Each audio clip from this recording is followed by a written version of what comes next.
Hello everyone, this is the Final Bosman. On this week's episode, the E3 hype begins!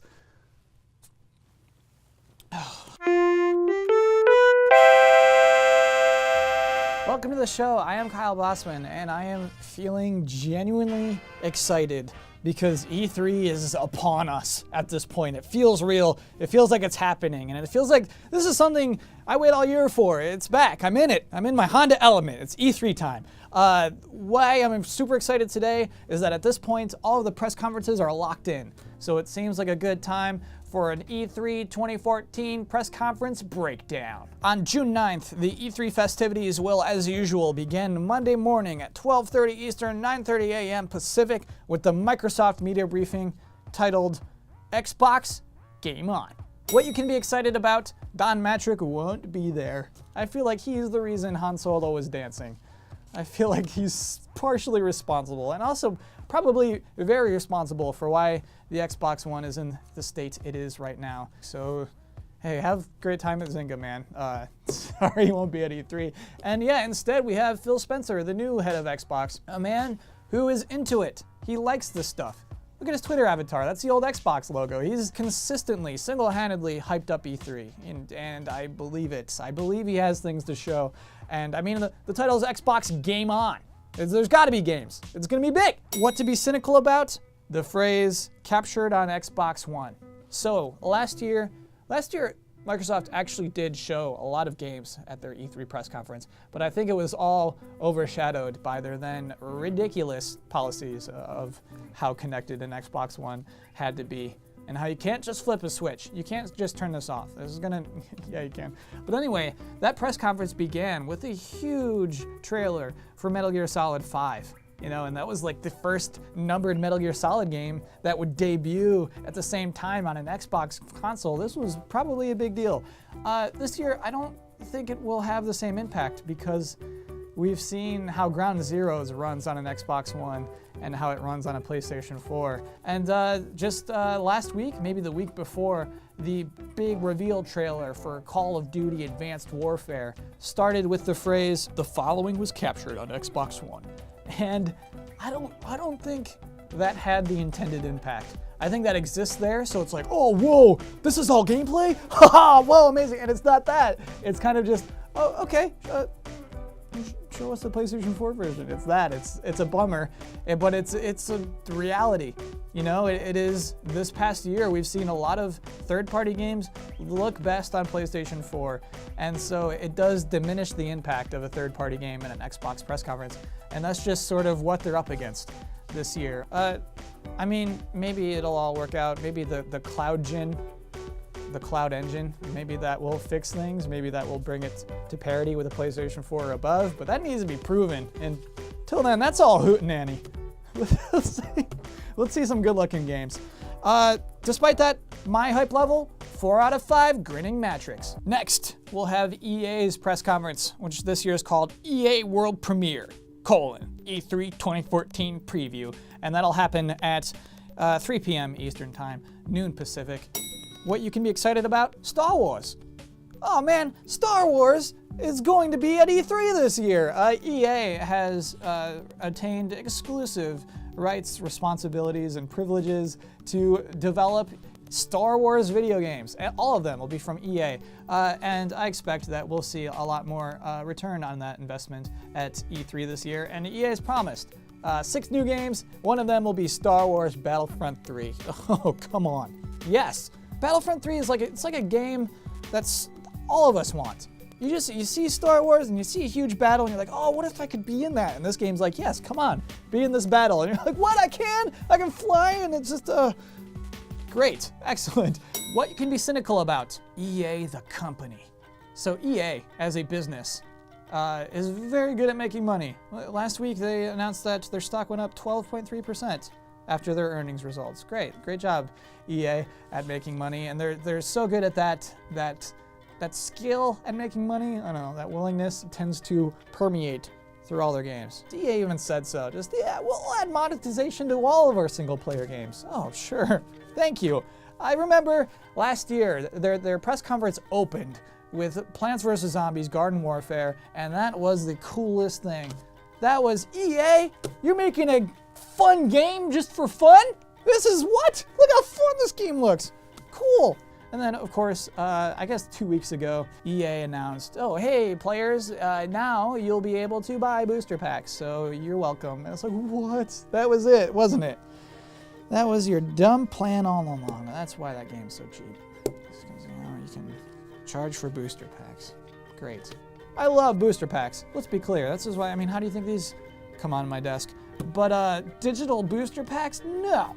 Regardless, 6 new games. I guess that's something to be excited about. My hype level, 3 out of 5 booster packs. Shortly after that has concluded, we'll see the Ubisoft press conference at 6 p.m. Eastern, 3 p.m. Pacific. The funny thing about this is I was like looking for the press release where they announced the Ubisoft press conference. It doesn't exist yet.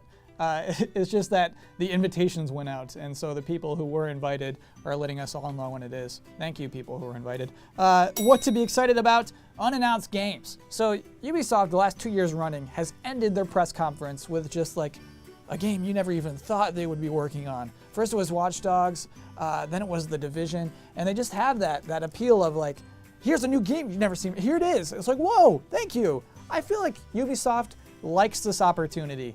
Ubisoft is aware that, like, hey, we have the world's attention right now, and they seem to enjoy being at E3. I love that. Why you can be cynical?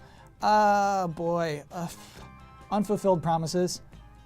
Ubisoft showed Watch Dogs 2 years ago, as I said, and it has still not come out yet. And honestly, the game it was 2 years ago looked better than it probably ever will. It then, at that moment, looked like the best version of that game, which is a sad thing. So it's probably the generational transition that's responsible for this. We probably won't see it anymore.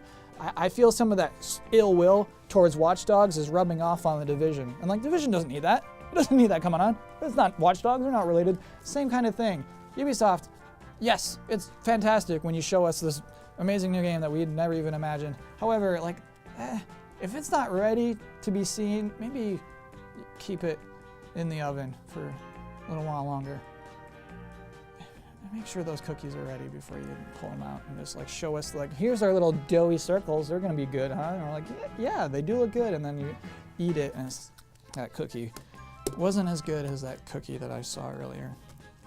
But yeah, Ubisoft kills E3. They like E3 and they're weird, and weird can be good for E3. It needs some weirdness. My hype level, 3 out of 5 mobile companion apps.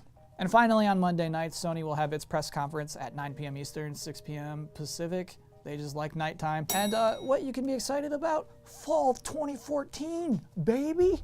Fall is when all of the biggest games are released, because that's when we buy the most games. But a lot of fall 2014 is a mystery this year. I think Sony may not have a lot outside of The Order and Drive Club this fall. Maybe Last Guardian, maybe that's something, but I don't. But basically, as I touched on earlier this episode, third parties are going to shine on the PlayStation 4. So let's say that Fallout 4 will be announced at E3 and will be coming this fall. We're gonna want to see the PlayStation 4 version of that. I guess if PCs had a press conference, they would all look best on a PC. But PC is not a company that attends E3 for some reason. Maybe someday. Hi everybody, I'm the PC CEO and we're about to show you all the best versions. Okay, forget about that. What you can be cynical about. PlayStation Now, I guess. I don't get PlayStation Now. It's my whole thing about like, oh, I'd much rather own a game than stream a game. And I guess that's just railing against an inevitable future. And I just feel like that's gonna be a big part of this presentation. It's just, and now, ladies and gentlemen, I am playing the PlayStation 3 version of Watch Dogs, streaming at a blistering speed. Look out, buddy, I'm gonna jack your car. And then the audience like claps. Oh, you did it. And like, don't demo that. Don't show us. Don't show us that you can stream games. Don't make that a part of your presentation. Also, Project Morpheus probably is gonna be a part of this presentation. Like, as someone who doesn't typically get invited to these things ever, I'm kind of like tired of hearing people talk about the VR stuff without being able to try it. I'm having an amazing experience in here. Like, sure, I guess you are, but like, don't. Sure, that doesn't translate to us. But anyway, I think that this could be a big year for Sony and its PlayStation if those third-party games do look great on its console. My hype level for the PlayStation press conference, 4 out of 5. Sean Layton, who's this? Where's Jack Tretton? I liked that man. Is this the new guy? I don't know about hymns. And lastly, the last thing that happens before E3 actually begins is Nintendo's this year digital event happening Tuesday, noon Eastern, 9 a.m. Pacific. It's going to be a Nintendo Direct, but they're calling it a digital event this year, which I think is a smart call. Anyway, what you can be excited about, Nintendo is good at keeping secrets. Software-wise, just like nothing leaks. You know, you think like, I can't think of a time that we've known about a Nintendo game before Nintendo wanted us to know about a Nintendo game. They're good at just like, whoa, where did this come from? Rusty's Real Baseball, what is it? they're good at like springing that on you. In fact, at this point last year, we didn't know what Nintendo's new Mario for the Wii U was gonna look like. That debuted at E3, and then it came out months later. It was the best Wii U game of that year, if you don't count Wind Waker HD. Crazy. That's a crazy thing to have announced at E3. Came out, was in the fall, the best Wii U game that year. That's like, to think that there's still like a secret Nintendo game that they have right now that could come out this fall and be the best. Like that's what E3 is about. That gets me, whoa! What you could be cynical about, this is Nintendo. This is still Nintendo we're talking about. I mean, if you looked at me and you said, Kyle, like, when was the last time Nintendo knocked it out of the park at E3? When was the last time Nintendo had a good press conference? And I'd have to, I don't know. In 2010, they had that press conference where they showed the 3DS, and that was great. That showed really well. But that was also the one where Skyward Sword was demoed, and they had like, the controls are bad because of interference. It's all your cameras. It's like, wait, what? Don't like, bad press conference. So yeah, I mean, honestly, last great Nintendo press conference probably happened 10 years ago. It has been 10 years since Nintendo has had a good press conference, and yet every year I get more hyped than ever for a good one. Oh, this is gonna be the year. They're gonna drop the bombs this year. Like, no, they're not, Kyle. My hype rating, a reluctant 4.5 out of 5 pink gold peaches. And that is the episode for this week. E3, oh, I'm doing E3 episodes. It feels good. I feel a little weird about my haircut, but I feel good about E3. Those press conferences, hype levels, like, I wanna know what yours are. I'm curious where yours stand. I'm like, now at this moment, I'm thinking, man, it should have been 5 out of 5 for everything. I think it was a little harsh. Anyway, I'm excited, I'm pumped. I do realize E3 is more than just press conferences. I'll try to cover everything else in the upcoming weeks. But if you're on Twitter, you can find me at Kyle Bosman. And I'll be back here next Wednesday. Hope to see you then. Thanks for watching. I bet the other dudes are practicing for the Battle of the Bands right now. But seriously, like, who cares? I have a rapidly diminishing audience of real people who like my shorter, simpler songs. Baby, I wanna touch your shoulder.